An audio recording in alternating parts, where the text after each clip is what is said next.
Dragon Ball Super episode 106. Hello everyone, Stevie here with my review of Dragon Ball Super episode 106. Episode title is Find Him, Deathmatch with an Invisible Attacker. And by God, was he invisible? Well, he wasn't really invisible, he was a sniper, but we're going to get to that. But before we get to that, I'm going to save some confusion this week. Here are the new characters that were introduced in today's episode. First of all, we have Dr. Rota, aka the Doctor from Universe 6. We have Parum, whatever you call it. He is the Sniper from Universe 2. And we have Hermila, however you want to pronounce it. He is our attacker from Universe 2. So this week we are continuing the saga of the Tournament of Power, of which we are now only 12 or so minutes into it as of the start of this episode, which is insane because it's been happening for weeks, but hey, it's all cool. We start off with Gohan and Piccolo, who are face to face with Dr. Rota, aka the Doctor. Look, I told y'all, Toriyama has been watching Doctor Who. It is clear here. But anyway, this Doctor is a way to hit them with his quote-unquote special ability. I was dying to see this, but before we could see his special ability, he gets blasted from behind, knocked out, taken out like an RKO out of nowhere. He is out of commission. He's not killed, obviously. You're not allowed killing, but he is out of commission. These blasts then started to be aimed at Gohan and Piccolo, who quickly were pinned down by the sniper named Parum, who seems to be using very accurate key type blasts, which remind Piccolo very much of the Makanko Sapo. Of course, Piccolo was referring to the special beam cannon, aka the Makanko Sapo, for all of you purists out there who like to use the real terms for things, because I thought I would do that in this episode. We'll use the real terms. Let's get really geeky. Yeah, to begin with, Parum is not very effective, but he can create these strange orbs that float around the battlefield, and he uses them not only to track his targets, but he uses them to reflect his attacks through. It's like a network. If you think of a network or a network's put together with routers everywhere and cables and stuff, he shoots an attack into one of the orbs, then beams through to another one, to another one, to another one, and then hits the person he is looking at through his orb network. It is really pretty cool. This sniper has Gohan and Piccolo very much pinned down. Our big green friend took quite a few blows from this sniper, one of which was very reminiscent of him saving Gohan from Nappa back at the Saiyan saga. Now I thought it was Gohan that took this back, but no, it was Piccolo. If you want to count arms, during this episode, Piccolo respawned 3 new arms that were blown off by Parum's attacks. I'm pretty sure this is something that's going to affect him later in the tournament, because there's no way regenerating body parts does not take away from his stamina. As the story goes on, we see that Parum actually has no attacks of his own, and he is essentially working as like a proxy to the real attacker, Hermila, who is using Parum to track targets with his orbs and his abilities, and then once he, or it, whatever it is, has tracked his targets by detecting them through his little orb network, Hermila shoots Parum, who uses his reflection skill, which is pretty cool, to accurately mirror the attack and aim it at the person he is attacking through his orb network. That was pretty confusing, I know and understand, but it was also pretty cool. Watch the episode, you'll see what I mean. It's actually really cool. During that attack, Piccolo tried to locate the sniper, which worked to a degree, but he just still could not get near to him. Piccolo decided to try and use a makeshift smoke screen to hide them both by throwing rocks in the air, blowing them up, creating smoke, loads of rubble. It was pretty cool, but quickly they realised that the sniper is tracking them not only by sight but also by heat, kinda like the Predator. It's pretty cool, which led to Piccolo and Gohan blasting the crap out of every rock near them to make them all heat up to confuse the sniper, which worked. This works, but Parum is not happy about this, obviously, and he goes absolutely tits, and he shoots a blast into every one of his orbs, and it just comes down on the battlefield, and he just attempts to obliterate any place where anyone could hide. Sore loser maybe, or just good tactics, who knows? I mean, it is a tournament, but yeah, he went absolutely tits, just started blasting the hell out of everything. This had Piccolo and Gohan pinned down. The action then moves over to Goku and Vegeta, who bump into Tien and are instantly attacked by the sniper. Tien decides he is going to go and help out Piccolo and Gohan.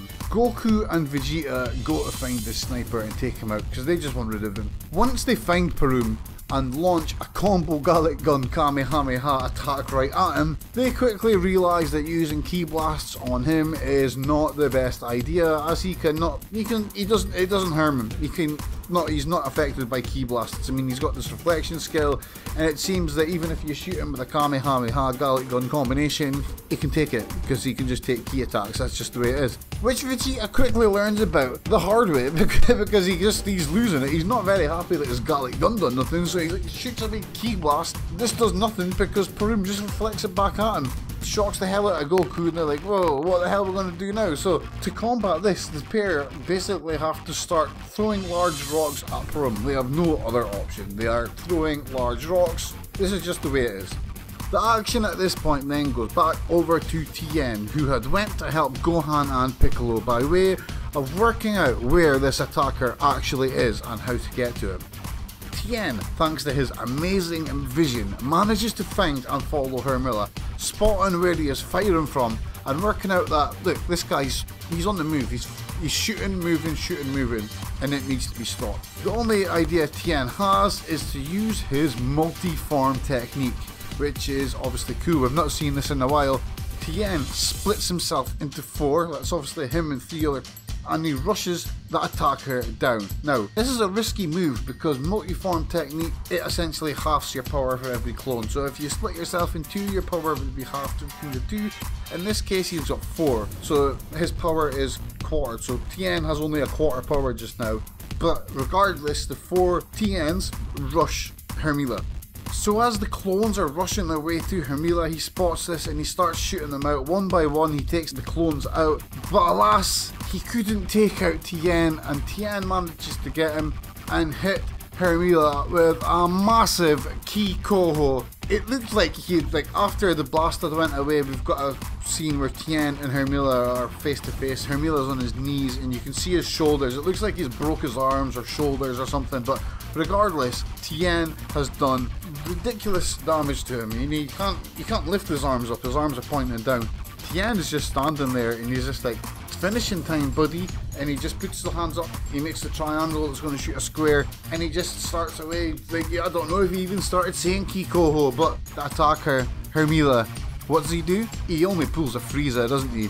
His arms, he can't lift them, but he can still shoot them. So he blasts the ground they are standing on, sending Tien into the void. A cheap move, but it worked. Tien was very impressive in this episode. I mean, before he got eliminated, we saw that even at a quarter power, Tien is still able to do major damage with his Ki Koho, even at quarter power. So I mean, we need to find out just how strong Tien is now. Sadly, we're gonna have to wait. Let's just hope Universe 7 wins this tournament. Now very quickly, let's remember the rules of the Tournament of Power. Mainly, you are not allowed to kill anyone. No one must die. So as I said, Hermilla is now gloating about his victory over Tien, not paying attention to anything that's happening behind him, and out of nowhere, Tien's 3 multi-form clones grab him and they kamikaze him over the edge into the void, and elimination. Hermilla is out of there. Tien may have lost the battle, but he won that war. He's a bit discouraged, but Beerus himself, the god of destruction, tells him, look, you fought an impressive fight. You took him to a draw and that was good. Tien, you had a damn good outing in this episode. It's a shame that you're out now, but you done well, guy. You done well. Take a pat on the back. Round of applause for Tien. But back to the battle between Vegeta, Goku and Perun. Things seem to be at a bit of a stalemate here, as all they can do is throw rocks at Perun, which leads to him being cornered as he has no actual attacks of his own.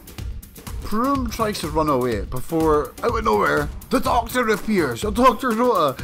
He appears and he grabs Perun, claiming again that we are going to see his ability. Now, I was like, yes, finally, we're going to see this ability. My girlfriend was watching this, we were like, yes, but out of nowhere, before the Doctor could even finish his sentence and use his ability, Vegeta shuts him up. He uses a massive ki blast which hits Dr. Rota. Obviously Dr. Rota is holding on to Parum and it sends them both into the void and eliminated.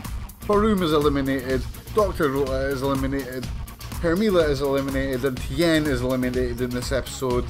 But the worst of all, we did not get to see Dr. Rota's ability. Vegeta, we are lucky that Dr. Rota is a Universe 6 character, so we're probably going to see him again, but come on Toei, we need to see this ability. We need this ability. I need closure on this. This is the new thing. What is Dr. Rota's ability? I need to see it. I mean, he was picked for the Universe 6 team for something. That ability has to be good. That's all I'm saying. With the battle now over, Vegeta claims that all he needs to go and do now is to take everyone else out to win for Universe 7. Fair enough, Vegeta. All the while, Goku is just having this fantasy running through his mind of him fighting Jiren, who is just standing. He just has a little mental vision of Jiren with the explosions around him and stuff. It's quite cute, it's quite funny. But the tournament continues. This week's episode was pretty good. If I had a star rating, it would be a solid 3. The story was good, with the twist that Parum was not the actual sniper but rather a proxy. It was really well thought out and it added a lot of nice drama and action to the episode. And of course we had one of my favourite characters, Tien Shinhan, aka Tien, showing us what kind of skills he has now. He may have been eliminated, but if you break down what he did, it was pretty damn interesting. And the fact that he had all that power in his Ki Koho when he himself was at a quarter of the power, that's very interesting, people. Just how strong is Tien Shinhan. Next week, it looks like we're getting another Mafuba attempt from Roshi. Let's hope he doesn't die. Roll on episode 107. If you liked the review, please hit that subscribe button that I'm pointing to at my desk while I'm recording audio. Coming this week is the next episode of Reading the Manga, bro, as well as anything else I can make or rustle up. If you want some merch, I've got merch. I've got loads of Dragon Ball inspired and wrestling inspired works at my Redbubble store, which is available in t-shirts, stickers, leggings, things you can hang on the wall, all sorts of other crap. So yeah, check out the link in the description. That's where my Redbubble shop is. Hit the subscribe button. If you want to talk crap with me, Twitter at ImagineStevie. Bye for now.